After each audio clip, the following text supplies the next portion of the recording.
We're going to turn it right over to Thomas because he's great at explaining who he is and what he does.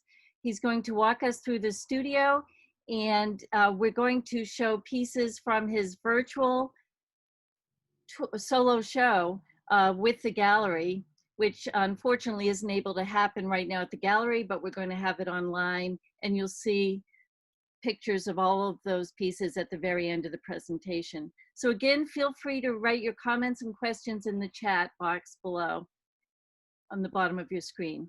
So we're going to turn it over to Thomas Scoon. Welcome. Welcome. Thank you very much. It's great that you're here at my studio, Sky Farm Road in Northwood, New Hampshire. Just to give you where I am, I'm in southeastern New Hampshire, about an hour and a half from Boston. Portsmouth, which is the great seacoast town, is a half an hour away. And then Concord, the capital, is half an hour away. So I'm in between those. So it's just a beautiful place to live and be. Thank you for your time and wanting to experience this and see my artistic aesthetic and working process in studios. So, but first, I want to thank Duncan and Irene and Dianelle and Mary just for doing this. They are so great. It's really a joy to work with an artist gallery over a commercial gallery. Just their professionalism and passion just makes it so great to work with them. So thank you. So we're going to look at some work, some early pieces. I'm going to talk about my background, education. We're going to go downstairs and I'll do a demo of how a piece is actually made. We'll come back up, look at other work, and then we'll finish back into this main room. My studio, this building is 3,000 square feet on 2 stories. So we're upstairs right now in this main room, which is half of the upper floor. So we're going to take a pan around. Basically, what happens here is like sandblasting. I have a foam injection machine, so we pack here. Do all finishing, really the detail work, so everything is really kind of in perfect condition with how I work. So as far as background, I got into glass in Illinois. I went to Illinois State University, Bloomington Normal, studied under Joel Myers. So it was at that point a blowing program, and I believe it's still pretty much one now with Mr. Miller. This was in 1983, and I was there from 1983 to 85, so almost 40 years ago. It's kind of hard to believe. So obviously coming into glass, everybody blows, and for the first 2 years or so, I was blowing glass, but I was also very interested in sculpture and mixed media. And it's kind of it's hard to incorporate other materials with blown glass. So I started moving into sculpture probably in the 84, 85. So here we have some archival older pieces, blown pieces that I made. So I was making, these are like the first, these are overlaid blown tubes, really just the essence of the human figure here. And I was grouping them into 3, 4, 5, 6 groupings. And really it's not too far off with what I do right now. It's kind of interesting to see these in this context. I brought them down to the studio just for this. So this is probably, almost 40 years ago, 1983. Then I started moving into blown and sand casted pieces. So you can see I'm already kind of going towards the stone aspect right now. This piece was actually the first of 3 that were in the Corning New Glass Review. So this was probably 84, and then also 84. So blown element tube, then sand casted facial additions, obviously relying on cultural aspects of like American Indian art, African art, which is what I was kind of very interested in at that point. Thomas, So, would yes? you like to share your environment with the audience? Yeah, I thought maybe we could just, once I get to this point, we can. So maybe just a few more minutes. Sure, so, whenever you're ready, let us know. Yep. So then in like 1984, 85, in the Midwest, where basically it's cornfields, I did come across some stones, and this is actually kind of one of the first stone and glass pieces I made. So we're looking at 84 and 85. Really, these portrait heads that I was doing with these stone inclusions, really, it's just about the stone and no really manipulation to it at all. So some early inspiration to the pieces. I lived in the Northeast and up in Wisconsin, so always, you know, in winter environments. So as you're driving down the roadsides, you know, you would have snow melt, go ice, stone, ice stone, where it melts on the side of the roadway. And that really was kind of the inspiration for the work, is seeing how, you know, that layering of ice, which is kind of like glass, with stone underneath it. So these are, I made these are titled Ancestors, these Boulder headpieces. So these are all archival pieces I own very little of my work. So 1983 to 88, I got a BFA and was actually exhibiting in a gallery in Chicago and sold a major piece out of my BFA show, which, you know, is good or bad. It actually makes you think you can do this for a living. So 88 to 90, moved to Boston for graduate school and got an MFA in sculpture in Boston, studied under Dan Daly. So I was there for the 2 years. 91 was working basically in high-end cabinetry, working for other artists just to make some money. 1991, my best friend was a tech at RISD, Rhode Island School of Design. So we rented a 2,000 square foot space on the Rhode Island line. I would commute 3 days a week to the Rhode Island studio and make work, and then work the other 3 days a week, building a studio, getting solo shows, being picked up by galleries and selling enough work to survive, keep the dream going. So 1996, in the 90s, looking for a piece of property in a house in Boston, but even then, it was incredibly expensive, and you really couldn't find a house with a studio building. So 1996, I found this incredible piece of property in New Hampshire. We're going to run some video of the property in the studios, and then I'll just give a short description of you know, the property and my studio spaces. So That's awesome, Thomas. I think the environment really shows how you love natural mediums. So right. Danielle's going to cue that up for us. Right. Yeah. So a photographer actually built this property. So I have 2 acres of heavy woods. We've had bear, moose, deer come through. So the first building on the property is a 1,000 square foot building, 14-foot ceilings. It is my photography studio. Hardwood floor out there. There's a film darkroom out there and a beautiful office. So that building was existing when I came here. So now we're heading up, you know, so it's just a great, it's had a number of different incarnations through the 25 years, extended living area, office spaces, kid play area. So now we're coming up to my house with extensive gardens in the back and Blueberry Hill and blueberry bushes. So that's all behind the house. So then I have a timber frame house that as we're coming up to, and then you see my studio down in front of that. So we'll turn in a second and you can see the house. I love the stone walls and the stone foundations. Yeah. When I came here, there's not one piece of stone on the property. So no kidding. Wow. Yes, I built all that.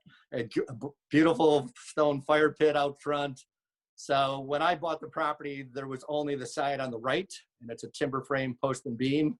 And about 15 years ago, Fred and I built the part on the left. It's 18 by 24 addition. So now we're coming down to my studio, 3,000 square feet on 2 floors. So here's the upper floor.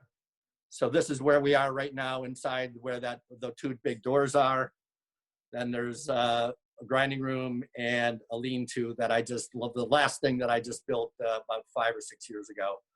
So now from there, we moved down behind the studio. And when I bought this was all trees right here. So there was probably 200 trees. I cut the road in, and the only way to, when I bought it, to get into the basement was through a set of stairways. So I excavated a road in, sawed the wall out, and made a drive-in so you could kind of come in and out of the basement. So this is just a bunch of granite along the way for parts and pieces over the years. So we're coming down, and then here is the back side of the studio with then a full basement, which we will go into with 10-foot ceilings, floor drains, water, power, heat. So just an incredible studio space. So from here then, we're got one more little delightful place. So I back up to a beaver pond, and now we're walking down to the beaver pond. And I have a 16-foot by 16-foot cabin out back here with a wood stove. So it's just a great place to contemplate, read, write, think, or drink. So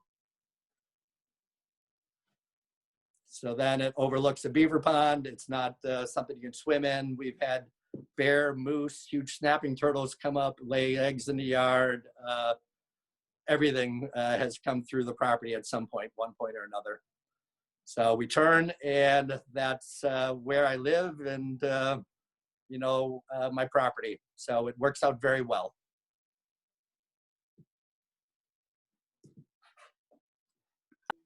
Thanks, Thomas.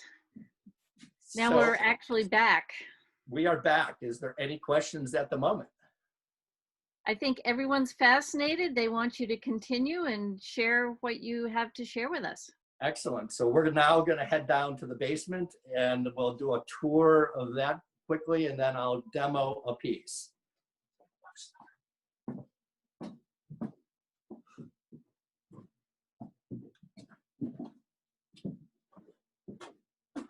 So Thomas, quickly, did you work in granite before you moved to this location?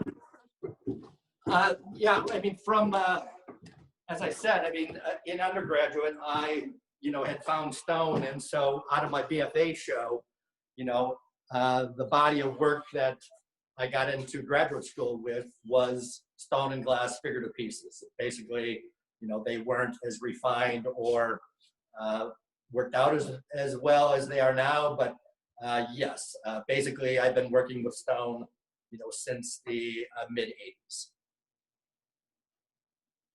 So here we are in this incredible basement space. So, this leads out to the cabin in the beaver pond. So I have a bronze furnace. I can pour 100 pounds of metal, which is incredibly unique in a artist studio. I build mostly all my own equipment. It's one thing that we learned in Illinois. Nowadays, I don't think many people build much equipment. So there's a big kiln here. These are for molds for bronzes. So bronze molds go in here, and we're going to show a video of some bronze casting in my bronze pieces. There's 4 large kilns back here, all custom built. So these large ones are for the large scale bases on my bust pieces. So you can fit two molds in here with base pieces in them. Then there's a couple smaller ones. So these are for shoulders and kind of mid-size pieces. Right. So a contraption that I built, this is a steamer. So I work in wax and clay, and it's a box that basically heats up and generates steam to steam the wax out of the molds. A front loader, you can't put a piece of cold glass into a hot kiln. So this basically, ingots of glass are in here, sitting at 1,000 degrees. And then when I'm casting glass at 1650, you pick up a chunk and add it into the mold. That melts, and it takes like 20 minutes. So large scale pieces will take like 7 hours to cast, and basically going back and forth between these kilns, adding glass until those molds are filled up. At this point, we're going to show you how the pieces are made. So here is a finished piece, and you know, it's a component system. Everything kind of comes apart. Head, pin in it, pin to the shoulders. So then a hole cast into the glass, pin up here into the torso stone. So we have the torso stone and then the glass base. So here we are, we've created the base. It's all fit, perfect, textured.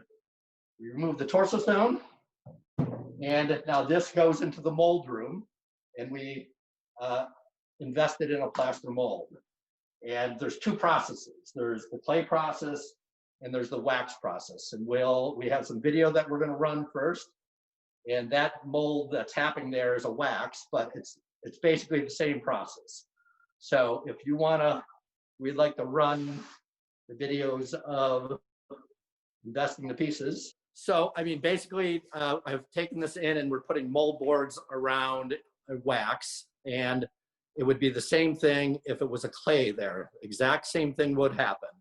So we're taking corner clamps and making a box around the form.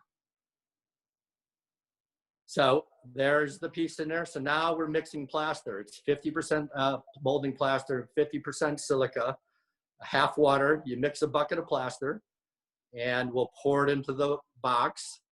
That'll harden in a matter of 5 minutes. So now we remove the mold boards, flip the mold over. This is a wax, so it has a reservoir, which I'm taking out now. And I'll explain this after the fact. So the reservoir now is out. And what you see is two screws or openings that the glass is going to go into that reservoir and go through those two holes and fill up the cavity of the shoulder in there. So it was an incredible space to be able to have my grinding room. I put tin up on the walls, fiberglass floors, 3 floor drains. In theory, it can be cleaned. It does get cleaned.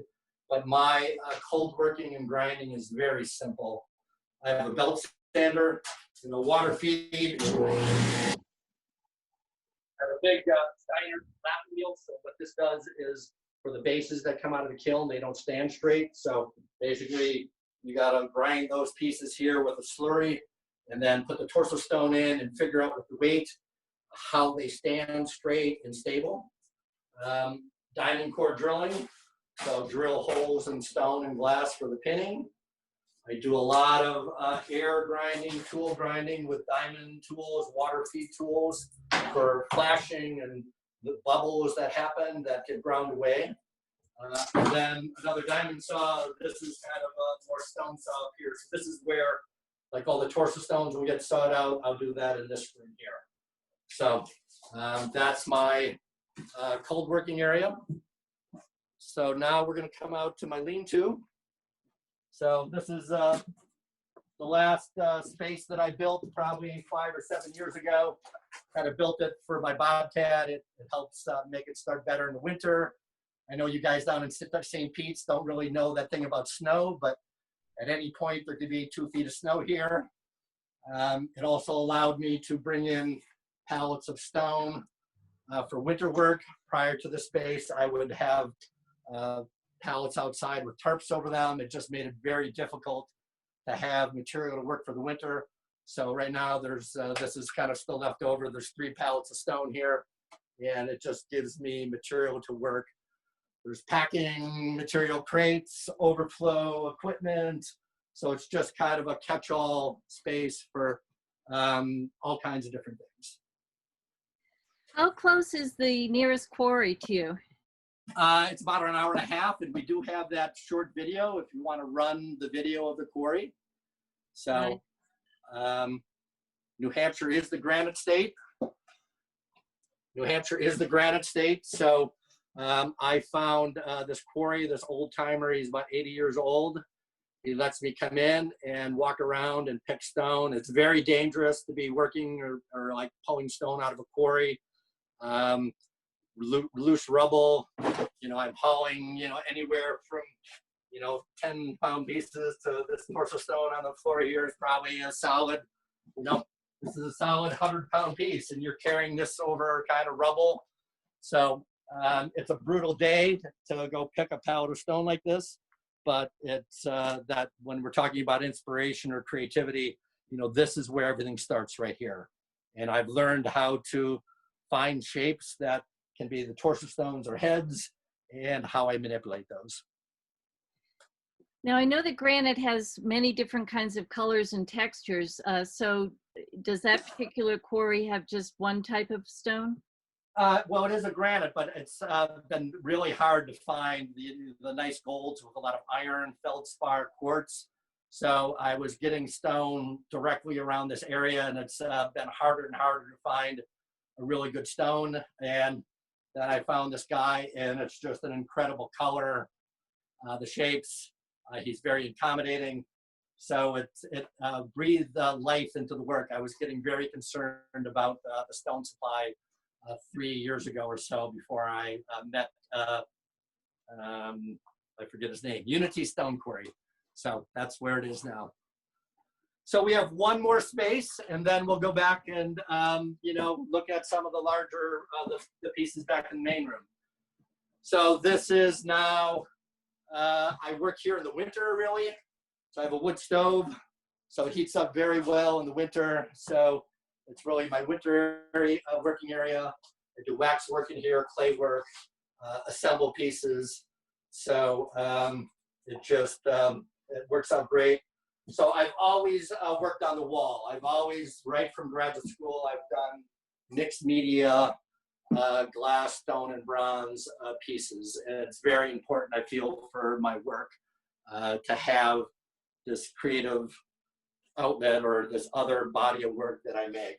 So I do have the bronze furnace, and what happens is I have these master molds, and I actually took molds of actual tree branches. So here is a wax tree branch that I will manipulate, and it gets invested in a plastic mold, and you pour bronze into it. So here is kind of that shape that has become bronze. So, and then I have smaller ones.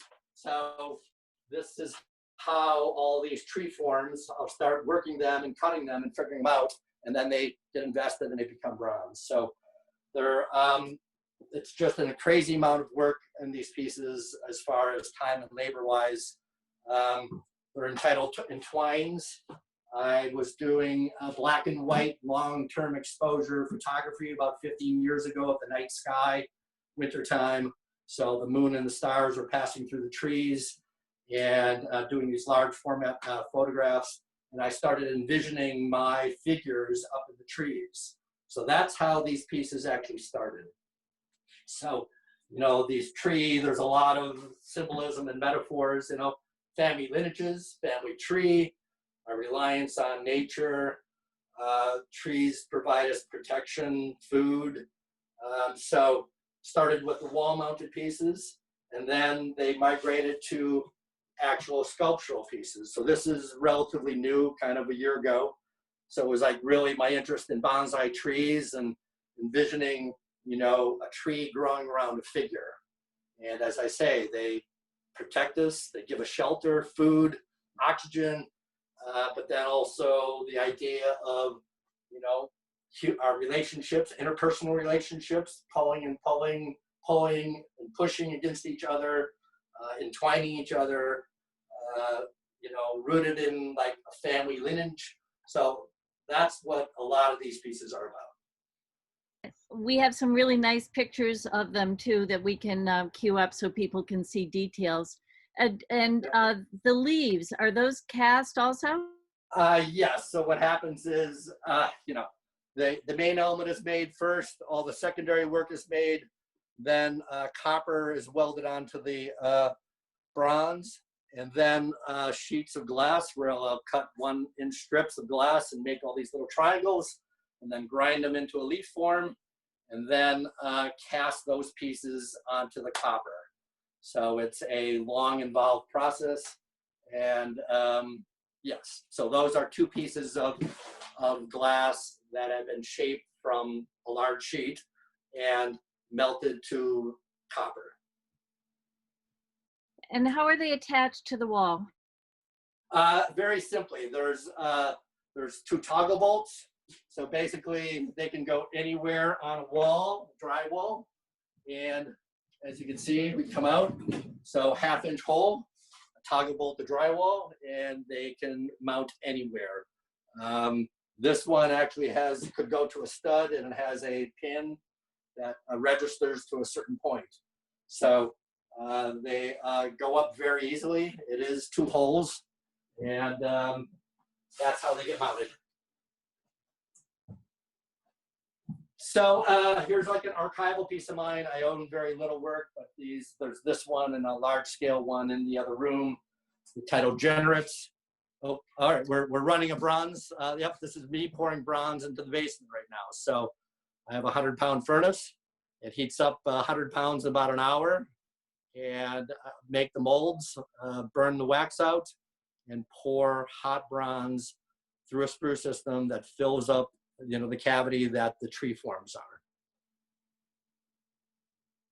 Not many people have a bronze furnace as well as their glass casting. No, yes, I'm one of the few, I'm sure. May I ask a question about the bronze molds? Yes. What kind of molds are you using for? It's traditional bronze molds. I'm an old school guy in everything that I do, so it's hydrocal, 1 part hydrocal, 1 part molding plaster, and 2 parts sand. So it's just a plaster, actual sand instead of like a silica flour mold material. So it's not a ceramic shell. It's the traditional plaster sand molds that we were all taught back in the 80s. Okay, great. Thank you. Yep. And here are some beautiful details of those pieces and full images as well. We also have a question from Anthony. Let's see, what is the largest installation you've created? They look like they'd work great in outdoor spaces and groupings as well. Well, yes, they have. There is a client commissioned their whole family to be made. So there's 6 figures, 2 kind of adult figures. They had 4 daughters, and then they actually had 2 dogs. So they actually asked me to make 2 dogs for them, which is one of the hardest things that I ever did. But they got pulled off. Was able to do that. So it just depends really on a client's desire. It's great when somebody wants to represent their family and make a familiar unit with my work, and which is what it's really about. So here, I'm making fewer and fewer of the large scale pieces. Physically, they're just so hard to do nowadays. The cost of the glass, electricity, large scale stones. So these are really 2 signature Scoons that there's not many left. These are available, but I've been gravitating more towards the bronze, seated figures, pedestal pieces. So it's just at this point in life, they are kind of hard to make. So, and here's something interesting. As I say always, this is a beekeeper. So these are these boxes, antique boxes, and filled with beehives. I was actually translating. These were becoming bronze, and they were titled Beekeepers, where bronze beehives were welded on the tree forms. And then I was having somebody make lampwork bees and put on them. So I've always done mixed media pieces, wall pieces. So it's very important, I think, is for the creative aspect. Yeah, I love the bees. That's great. So we're gonna now go back in the main room.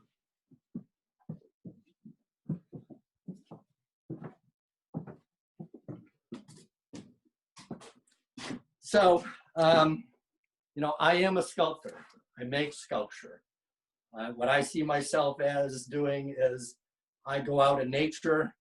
I find stones that I respond to. I bring them back to my studio. I manipulate them slightly. It's really important that my hand is not seen or obviously involved. It's really about the material aspects and letting the stone be its stone. I've changed its context and presenting it in a new way. But every piece is a unique piece of sculpture because every stone is a unique stone. Stylistically, they're similar, but everyone has its own unique gesture, color, feeling that happens in the stone.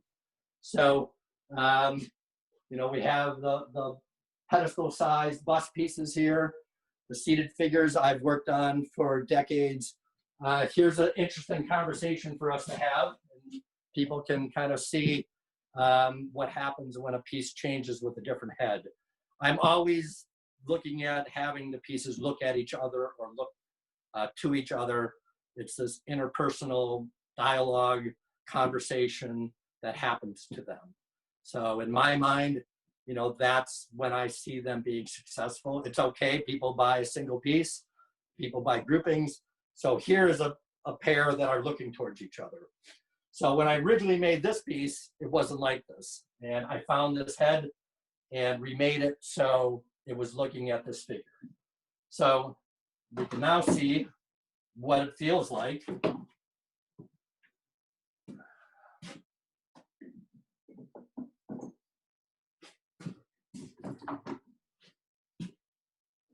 When they're looking both like in one direction.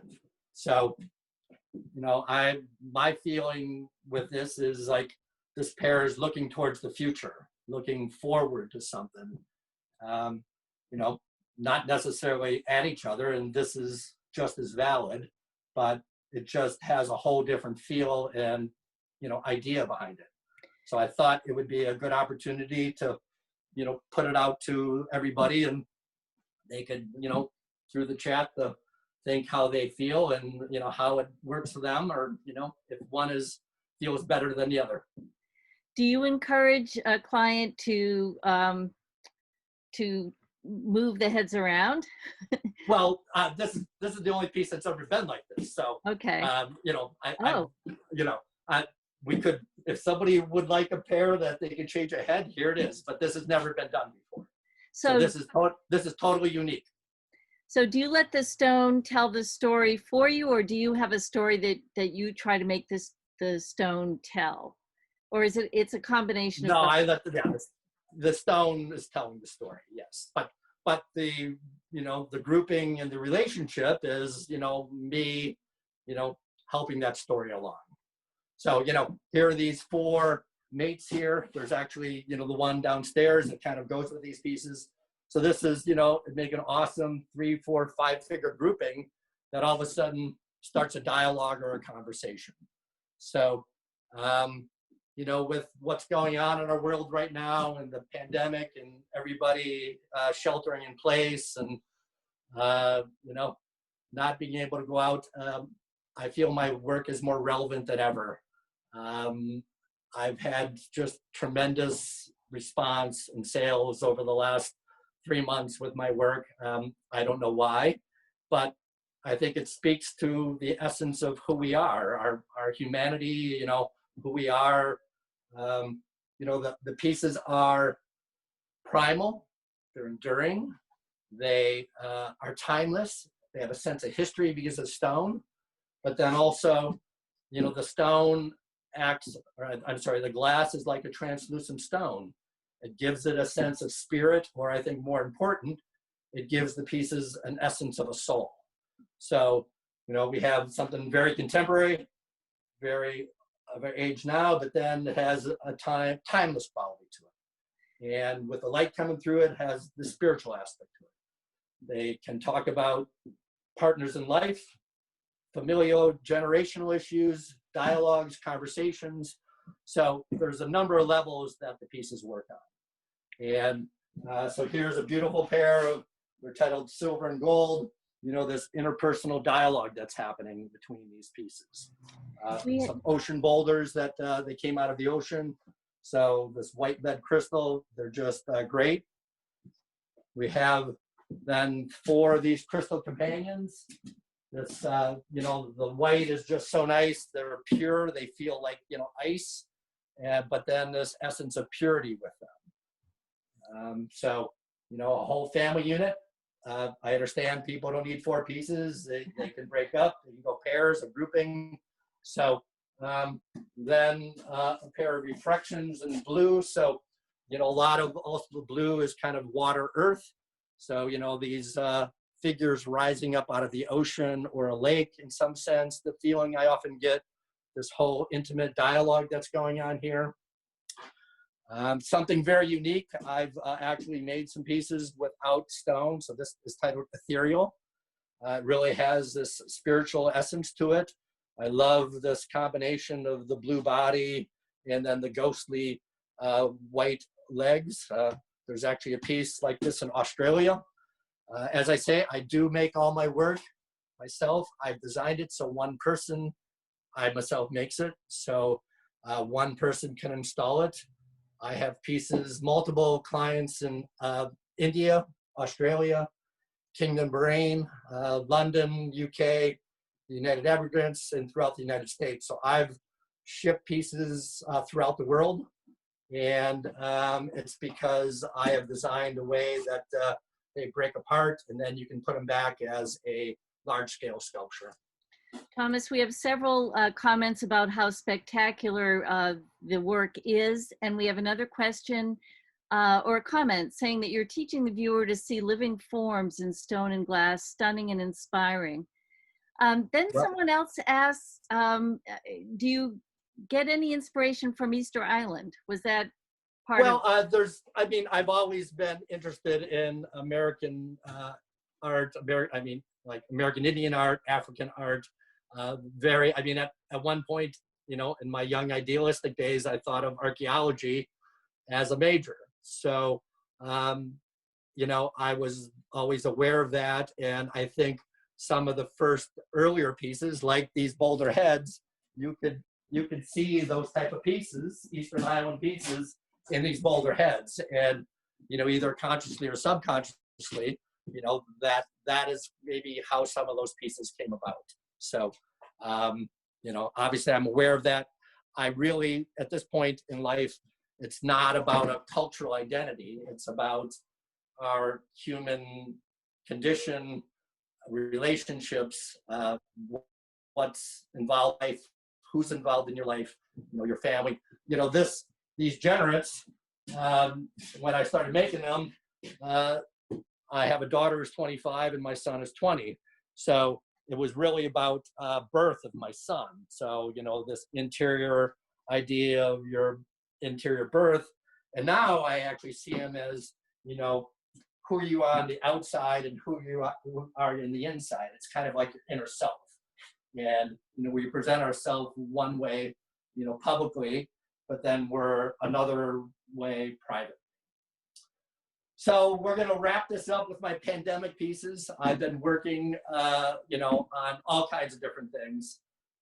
But these seated figures here, major pair of seated figures, this is kind of the focus that I've been working on the last 4 months. I started this piece probably February, end of February or something like that, maybe beginning of February I started this. And then this piece just got the shoulders get cast out just like last week. So what happens is, again, wax thighs, fit the torso stone to it, and then invest that. Then you work on the legs and shoulders. So nothing, the bust and all this stuff happens first, and then the last thing is the shoulders and head, so you can stand back, look at it, and make certain decisions. And so they're just a great pair. The dialogue that's happening between them, the color of the stone, it was incredible. In the quarry, I found this stone, and I found this stone maybe 10 feet away, and I knew immediately that they belonged to the color, to each other. They had this great quartzy color to them, the shape, and it was like they were wanting to be joined in a piece of sculpture. So, we can go on a little more if there's other questions.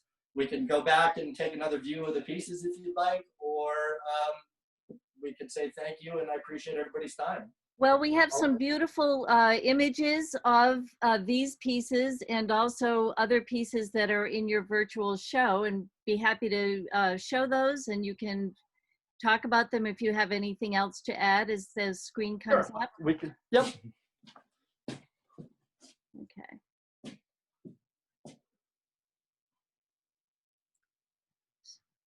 So yep, here's the seated figures that we just saw. Just a great relationship, the dynamic between them, that conversation that's happening, the color, the gesture, masculine and feminine. They're just are perfect castings. They're just, I'm so happy with these pieces. So these are visionaries, and that's the single of it, and then the mate with it.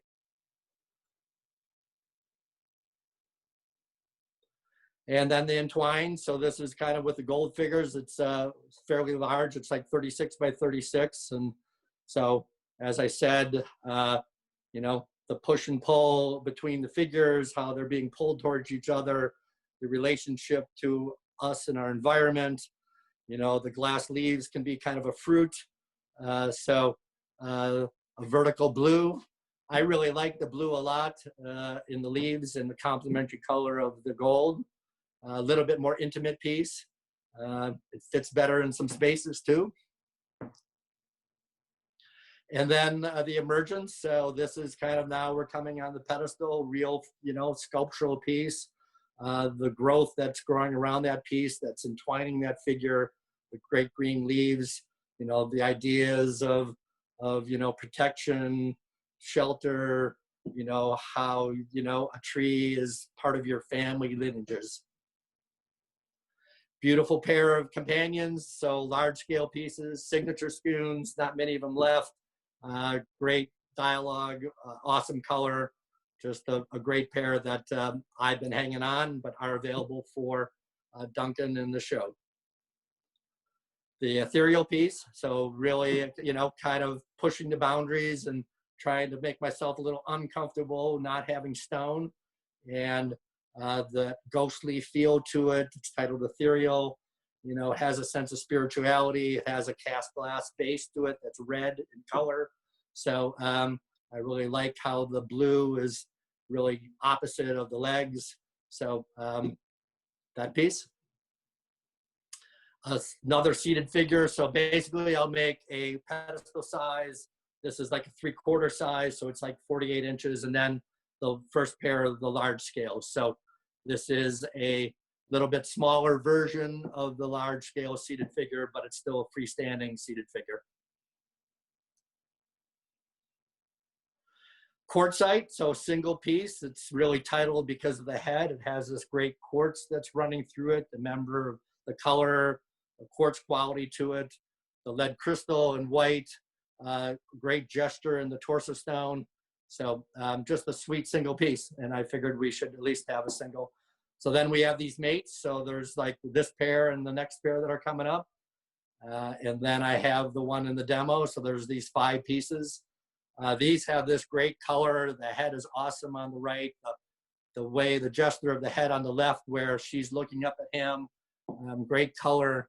Just, I really are fond of those pieces. And then here's another pair that, you know, could expand to, you know, 2, 3, 4, or 5 of them to have a relationship, dialogue, conversation, a party that we don't have anymore, right? So, and then the Auroras, so the new gold glass that is just amazing with sun coming. They're all amazing with sun coming through it. Really, with natural light, what happens with the pieces throughout the day is just stunning how it changes through the day and as light passes through them. So as with all the work, but with this gold, it's just so brilliant. I like how it's, you know, complementary to the stone. So it's definitely more of a cohesive piece color-wise. And I'm really excited about, you know, this color palette that's been added to my work. And then this crystal companion pair, as we said, they feel such purity, you know, the quality of ice. That's kind of where that initial feel came from. But they have such a clean and bright look to them.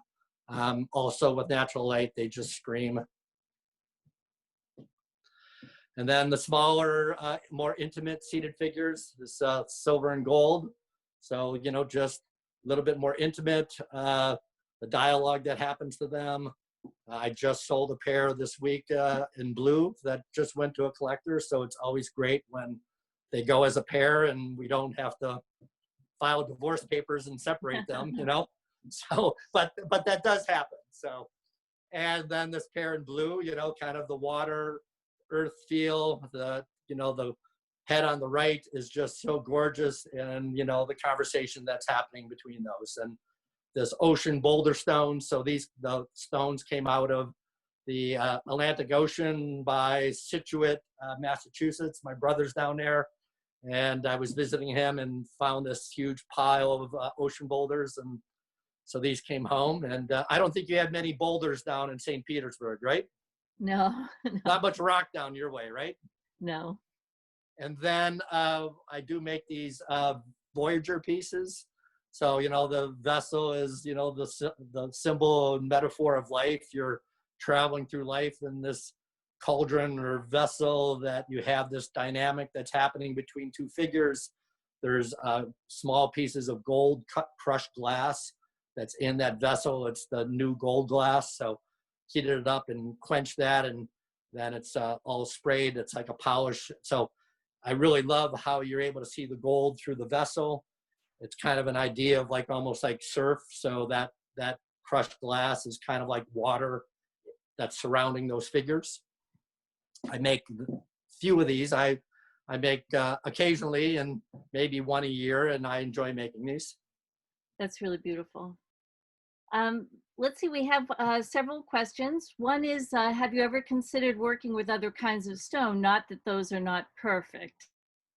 Well, I work with what is available to me and near me. So when I had a studio in Rhode Island, there was a quarry right near me that quarried limestone. So it was all this white limestone. And I was making these pieces. They were titled like White Lives. And I thought I had one, but it must have got put away. So I've used that, but, you know, kind of, and I've had like dealers or people say that I should be using polished stone, and that just isn't part of my aesthetic. So, you know, like taking blocks of stone and polishing it. So, you know, there's been other like, oh, get a cobalt stone. So really, I use what's near me and what's available, because it takes such a large amount to kind of cull through, you know, and make work. That pallet out there, you know, is filled to the top, and there could be maybe 10 pieces in that pallet. So I'll fill up my truck, and you're taking things that, you know, might work and might not work. So it's really the pieces behind us, these Boulder pieces, these were actually stone when I was living in graduate school or out in Massachusetts. So as you can see, actually this came off of a stone wall. So you can see this is more of a darker granite stone.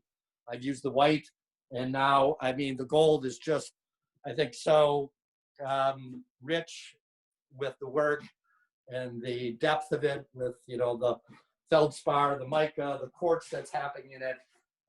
It just makes it so much complementary to the glass. So that beautiful glow on the stone, that's all natural? This is all natural. All I do is I change and I manipulate the forms. I create the forms, but I do not change the stone at all. And that's what's important. That's letting me let the stone speak to what it is. It's not me, you know, making my will over the stone. It's me bringing the stone out and, you know, giving it a new identity. It's not like carving a piece of marble and polishing it. I think that's way different, you know, than what I do. I don't exert my will over the stone.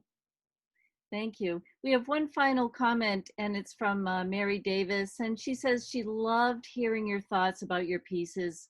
She loved the introspection, and she thanks you for sharing all of this with us.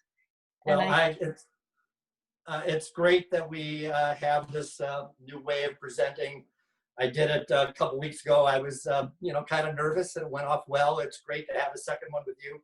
It just allows viewers to come into my life and my studio, and you know, people see the work, but it's eye-opening when you can actually see a working studio and what it takes to create fine art and sculpture. Well, we certainly understand so much more about the work. I mean, Anthony also says that you were so articulate and well prepared, and it was an extraordinary tour. So thank you. It's almost as good as being there with you. Well, if anybody, you know, comes to New Hampshire, the door is always open. I am always here. You know, my life has not changed too much since the whole stay-at-home order. My partner, Gussie here, Hi, who's Gussie. been photographing. We're, you know, living full-time together now. Congratulations. But well, I mean, she still has her house, but it's just with what's going on now. We've decided to shelter in place here in Northwood. And I mean, I've come to my studio every day for the last 25 years. So my life really is still the same, you know, to some extent. So.